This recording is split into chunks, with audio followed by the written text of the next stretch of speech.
à unidade 3. Hoje nós vamos estudar sobre o sistema digestório, a começar pelas funções ou pela principal função que o sistema digestório exerce. O sistema digestório tem como principal função digerir os alimentos para suprir os seres vivos de nutrientes necessários para a manutenção da vida. Esse processo ocorre em várias etapas. A primeira delas é a apreensão do alimento, quando colocamos o alimento inicialmente na boca.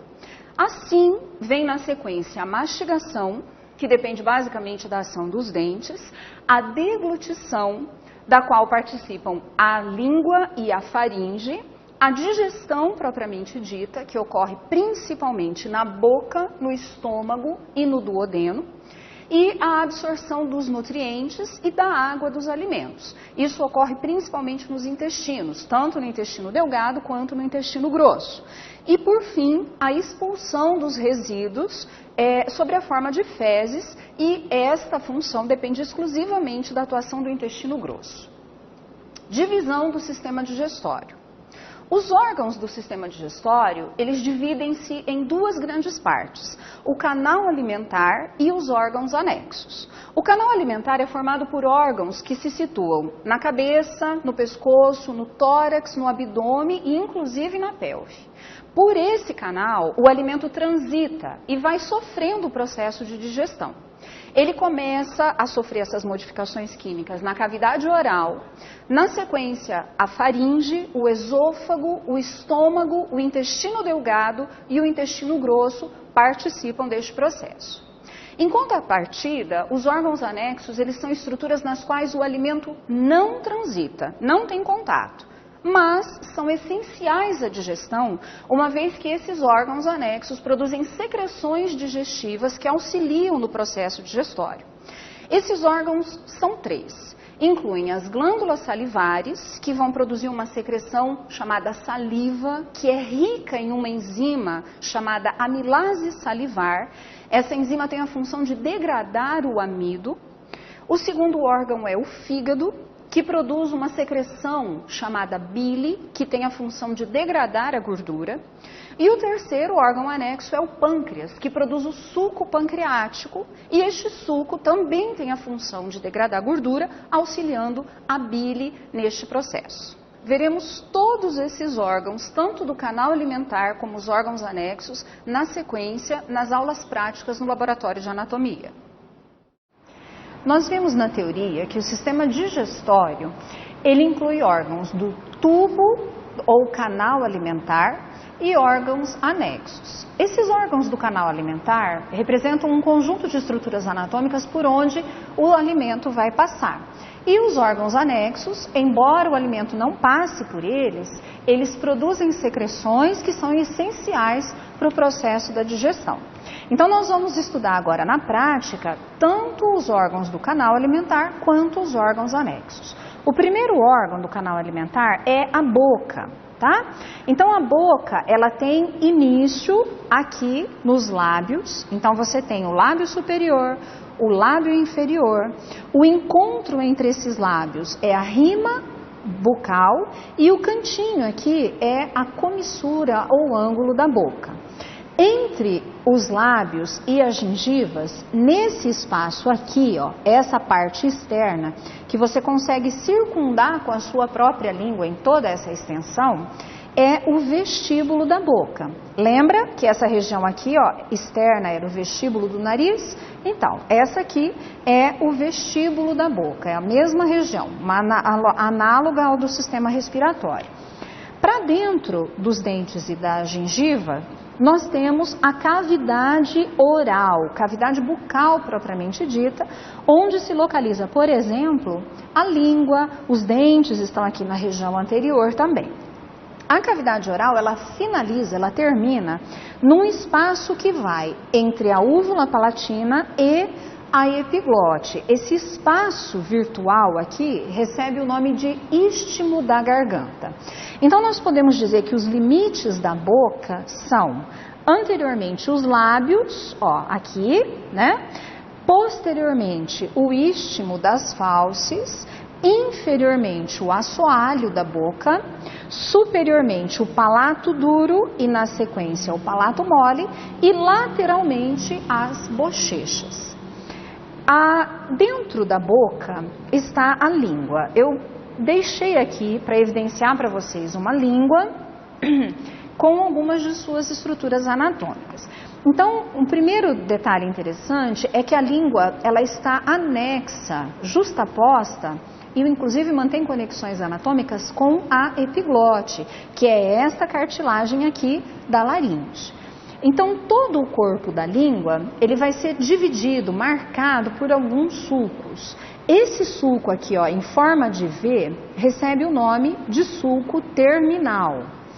E do sulco terminal para trás, nós temos a raiz da língua, onde várias estruturas pertencentes ao sistema linfático se posicionam. São as tonsilas linguais. Essas tonsilas, elas produzem anticorpos e toda vez que você ingere a sua própria saliva, esses anticorpos, eles fazem uma primeira defesa em relação aos alimentos que você ingeriu.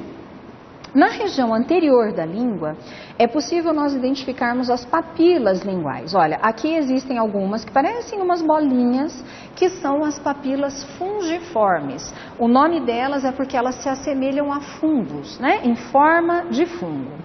Essas grandonas aqui, ó, essa aqui, essa outra, são as papilas valadas ou circunvaladas. Elas são grandes, olha, são as maiores que existem e ficam à frente do sulco terminal. Na lateral da língua, aqui, ó, é possível você identificar as papilas folhadas, que parecem folhinhas sobrepostas umas às outras. E em todo o corpo da língua, você observa as papilas filiformes, ou seja, em forma de fio. Essas papilas, elas são, na verdade, prolongamentos neuronais que informam o nosso encéfalo a respeito do sabor dos alimentos, da textura dos alimentos, a respeito do calor ou da temperatura de uma forma geral que eles apresentam e mesmo da dor e da sensibilidade. A pontinha da língua aqui é chamada de ápice e as margens laterais direita e esquerda ficam nessas posições, e embaixo a margem inferior. Inferiormente à língua ficam duas glândulas, uma de cada lado, chamadas glândulas sublinguais, que produzem saliva e lançam dentro da cavidade oral. Assim que termina, então, o istmo das fauces, como nós vimos aqui, tem início a faringe.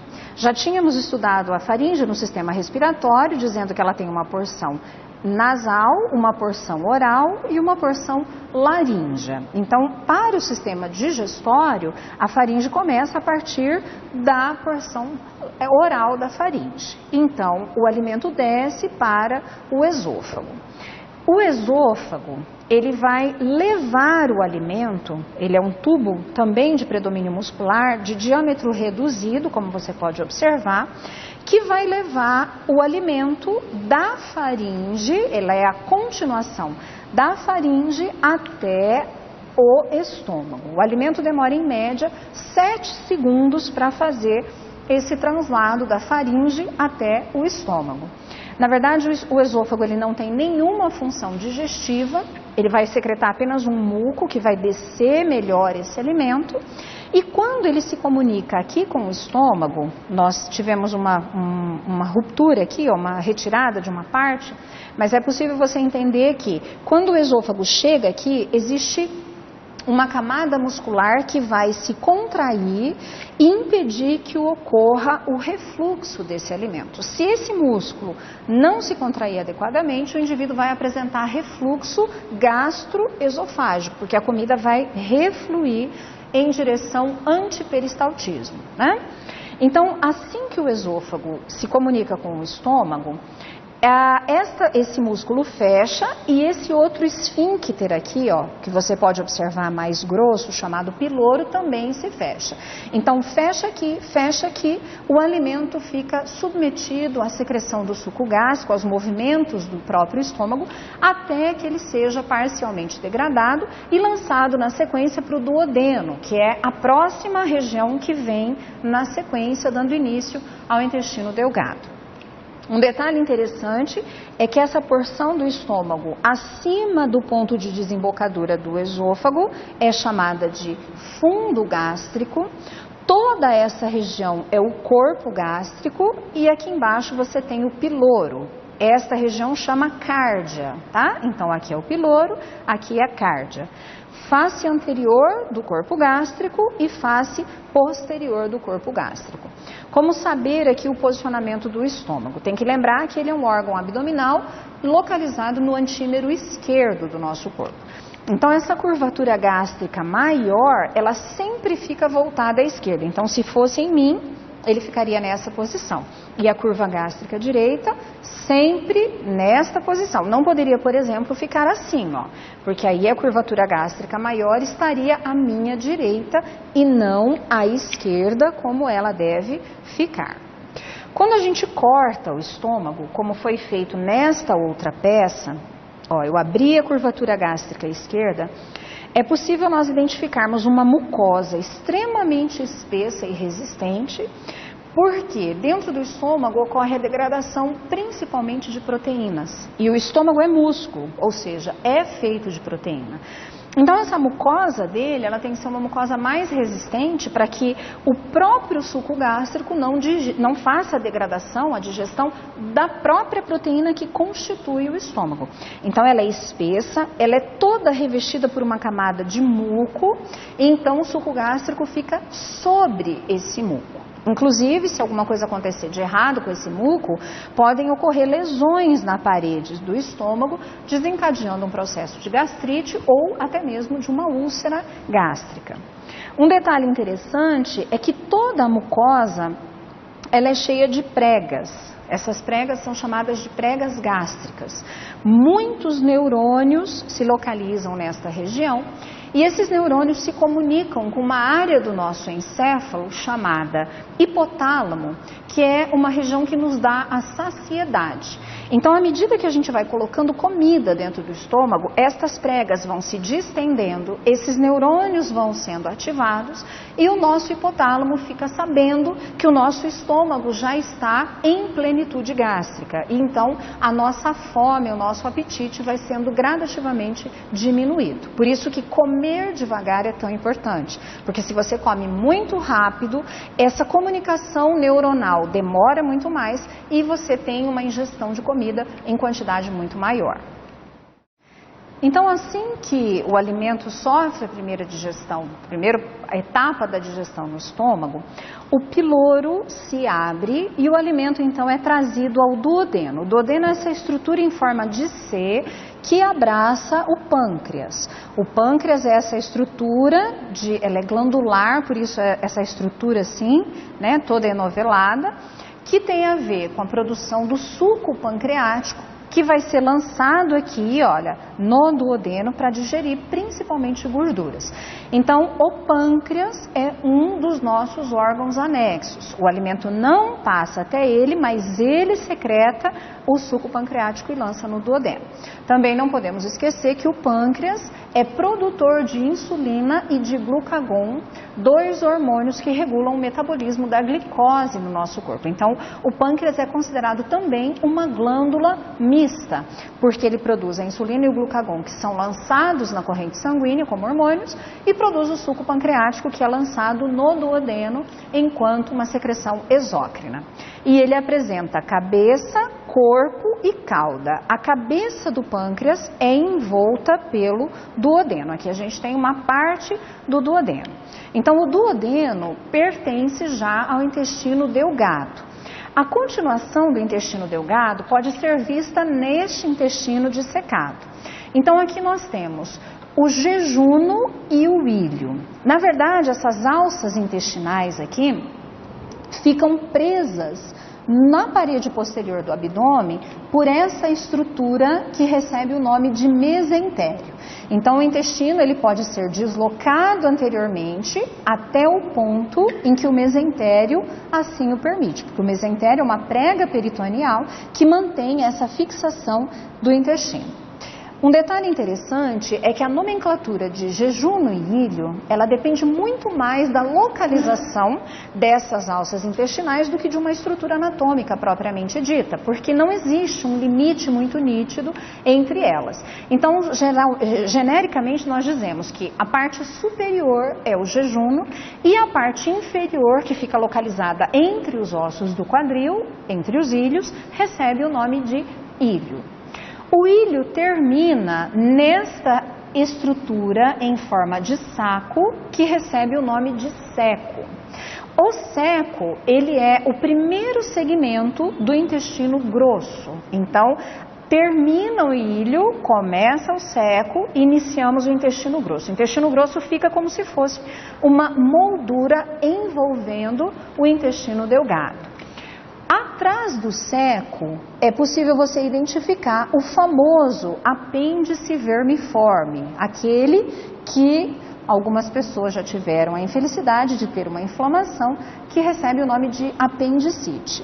Na verdade, o apêndice, ele é uma estrutura rica em nódulos linfáticos, ele faz produção de anticorpos e lança esses anticorpos nessa região proximal do intestino grosso. Então, ele fica localizado posteriormente ao ceco. O ceco sobe na parede abdominal do lado direito e recebe, então, o nome de colo ascendente. Esse colo ascendente faz a flexura direita do colo, originando o colo transverso, que vem até a flexura esquerda do colo, originando o colo descendente.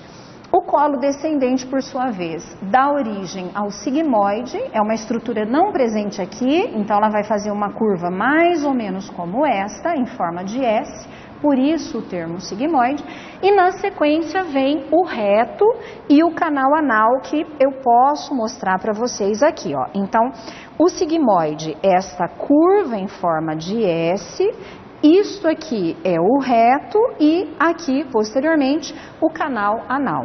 Então, isso daria continuidade ao final do intestino lá embaixo.